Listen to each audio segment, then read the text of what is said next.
बच्चों आज हम देखेंगे कि यदि कोई विलय किसी एक विलायक में संगुणित हो रहा हो तो वितरण का नियम का रूप क्या होगा। If the solute is associate in one of the solvent, तो ऐसी स्थिति में वितरण के नियम का क्या रूप होगा, इसके बारे में आज हम चर्चा करेंगे और वितरण के नियम को समझेंगे। माना कि दो विलायक फर्स्ट और सेकंड है, वे विलायक सेकंड में विलय का संगुणन हो रहा है, तो और हम ये मान लेते हैं कि विलय का अणुसूत्र x है, तो विलायक फर्स्ट में उसकी सांद्रता को हम C1 तथा विलायक सेकंड में उसकी सांद्रता को हम जो है C3 के रूप में हम उसको मानते हैं।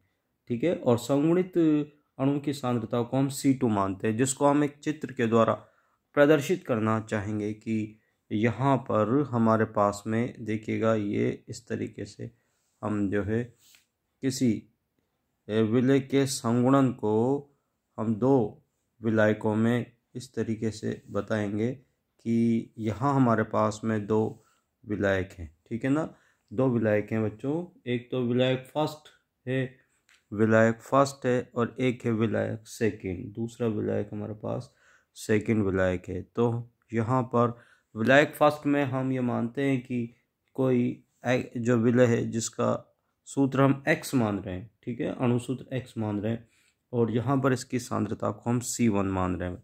ठीक है, अब ये विलय जो होता है वो वितरित होकर जब दूसरे विलायक में जाता है, ठीक है, दूसरे विलायक में सेकंड विलायक में जाता है, तो यहाँ पर इसके n अणु जो होते हैं वो संगुणित हो जाते हैं और एक दूसरा साम्य यहाँ पर स्थापित हो जाता है, और इसको हम इस तरीके से संगुणित अणु को हम इस तरीके से लिख सकते हैं। यहाँ पर जो सांद्रता C3 है और संगुणित अणु की सांद्रता को हम C2 मानते हैं। यहाँ पर इस तरीके से हम जो है ये मानते हैं कि जो विलायक फर्स्ट है उसमें सांद्रता x, जो विलय है जिसका अणुसूत्र x है उसकी सांद्रता C1 है, और वो जो वितरित होकर द्वितीय विलायक में आता है तो उसकी सांद्रता C3 हो जाती है, और वहाँ पर उसके n अणु मिलकर जो है संगुणन दर्शाते हैं और xn बनाते हैं, जहाँ पर संगुणित अणु की सांद्रता को हम C2 मान रहे हैं, है ना।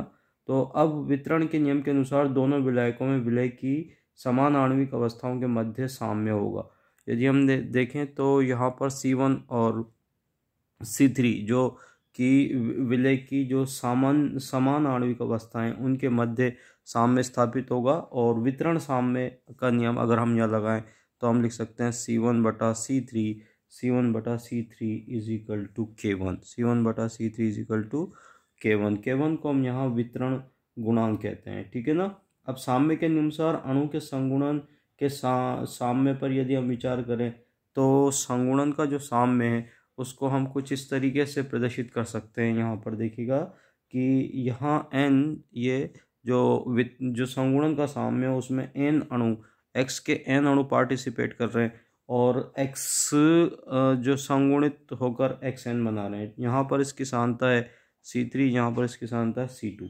तो अगर अपन इस साम्य स्थिरांक को हम यहाँ पर अगर K2 की फॉर्म में निकालें, K2, तो हम लिख सकते हैं K2 is equal to C2/C3, C2/C3। ठीक है ना। ये यहाँ पर हमने संगुणन का जो साम्य स्थापित हुआ है उसका जो हमने साम्य स्थिरांक K2 का मान निकाला है बच्चों। ठीक है ना।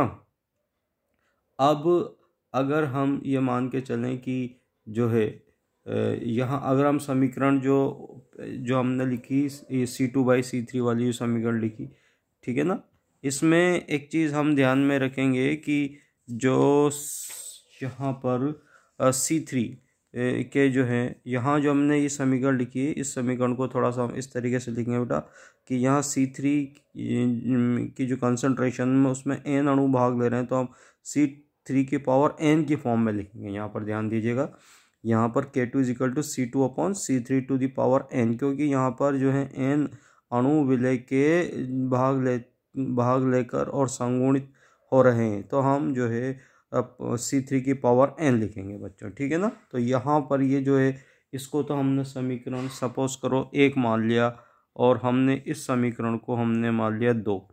ठीक है ना। C2/C3 to the power n जो है अणु भाग ले रहे हैं संगुणन में, तो हमने पावर की जो है घात, इसकी सांद्रता की घात के रूप में हमने लिख दिया। अब हम जो समीकरण 2 है उसके अगर हम दोनों तरफ 1/n पावर ले लें, है ना, तो हम कुछ इस तरीके से लिख सकते हैं बच्चों इसको कि 1/n पावर अगर अपन ले लें तो इसको ऐसा लिखेंगे कि k2 की power 1/n is equal to C2 की पावर 1/n, और ये C3 इससे जो है वो कैंसिल आउट, C3 जो होगा पावरलेस हो जाएगा n से, n पावर जो है वो कैंसिल आउट हो जाएगी। ठीक है ना।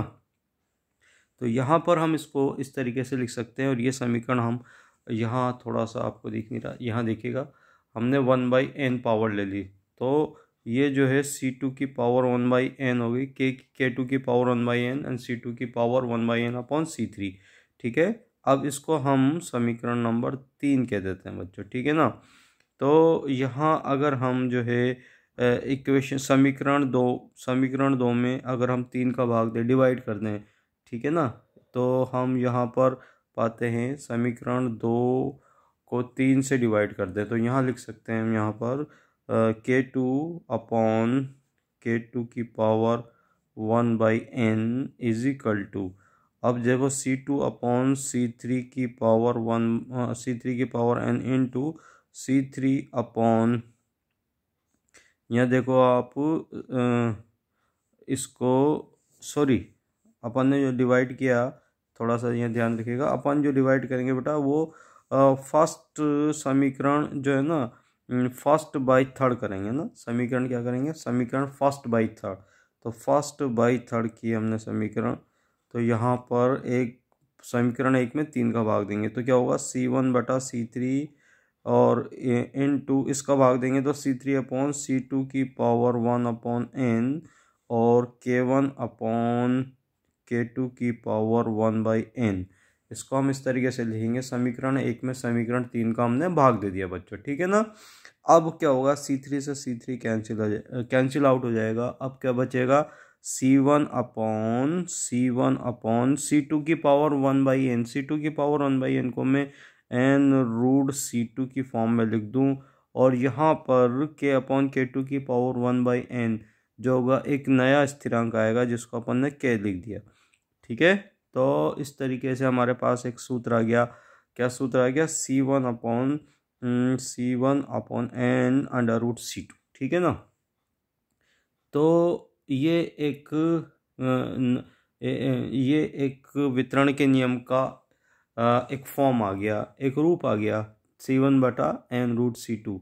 ये तब है जबकि कोई विलय एक विलायक में तो अपनी सामान्य स्थिति में रहता है, और दूसरे विलायक में वे उसके n अणु जो होते हैं वो संगुणित हो जाते हैं, और संगुणित होकर जो है संगुणित अणु का निर्माण करते हैं। ठीक है ना। तो इसके ऊपर आपके न्यूमेरिकल भी आपसे पूछ सकते हैं इस रूप में, कि जैसे कि एक एग्जांपल मैं आपको देना चाहूँगा कि जलीय विलयन में और क्लोरोफॉर्म में, ठीक है, जल व क्लोरोफॉर्म में फिनॉल के वितरण के प्रयोग के यदि हम कुछ प्रेक्षण देखें, ठीक है, और उन प्रेक्षण पर यदि हम जो है वितरण का नियम लगाएं, ठीक है ना, तो यहाँ पर एक एग्जांपल के साथ मैं आपको बताना चाहूँगा कि जलीय विलयन में देखिएगा आप, एक जलीय विलयन में सांद्रता आपको दे रखी है और क्लोरोफॉर्म में सांद्रता दे रखी है। ठीक है ना। तो फिनॉल के बारे में, फिनॉल का वितरण जल और क्लोरोफॉर्म में दे रखा है, और फिर अपन से ये पूछा जा रहा है कि साहब बताइए कि जो यहाँ पर जो विलय है उसका आणविक स्थिति क्या है, विलय की आणविक स्थिति क्या है। ठीक है ना। तो अगर हम यहाँ पर देखिएगा, मैं आपको दो वैल्यूज़ लिख के मैं आपको बताना चाहूँगा बच्चों की जलीय विलयन में जो सांद्रता है, जलीय विलयन में सांद्रता दे रखी है, जलीय विलयन की सांद्रता, एक तो जलीय विलयन की सांद्रता दे रखी है आपको 0.094 एंड 0.163, ठीक है ना, और क्लोरोफॉर्म में दे रखी है CCl4 में, सॉरी CaCl3 में आपको दे रखी है क्लोरोफॉर्म, CaCl3 में आपको जो है सांद्रता देखिए 0.254 और 0.761। तो अगर हम इसको वितरण के सामान्य नियम, या थोड़ा सा इसको ऐसे करते हैं, जलीय विलयन में सांद्रता देखिए आपके जो है, यहाँ इसको हम C1 मान रहे हैं, यहाँ इसको हम C2 मान रहे हैं सपोज। अब वो आपसे पूछा जा रहा है कि जो विलय है उसकी आणविक स्थिति जो है सामान्य है या संगुणन होता है, ठीक है।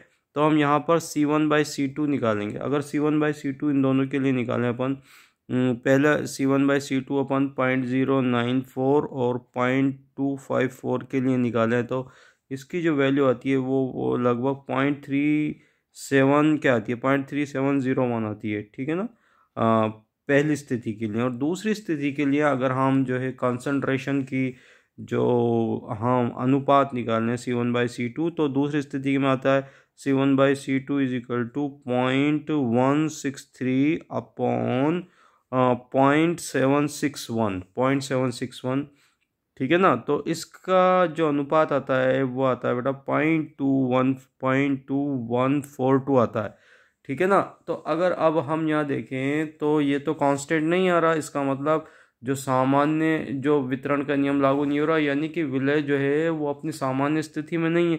तो फिर हम ये देखें कि क्या उसका संगुणन हो रहा है, ठीक है ना। तो हम उसके संगुणन में जो यहाँ पर देखें तो C1 बाई, अब हम दूसरा C1/√C2 की फॉर्म में अगर हम निकालना चाहें तो पहले वाले केस में क्या हो जाएगा, C1 का मतलब 0.094 अपॉन अंडर रूट 0.254 और इसकी वैल्यू अगर हम कैलकुलेट करें तो ये आती है 0.1855 आती है, ठीक है ना। ये पहली स्थिति के लिए। और अगर हम दूसरी स्थिति के लिए संगुणन के लिए यदि हम अनुपात ज्ञात करें बच्चों, तो दूसरी स्थिति में ये आ जाएगा C1/√C2 की जो वैल्यू आ जाएगी √C2 की वो 0.163 अपॉन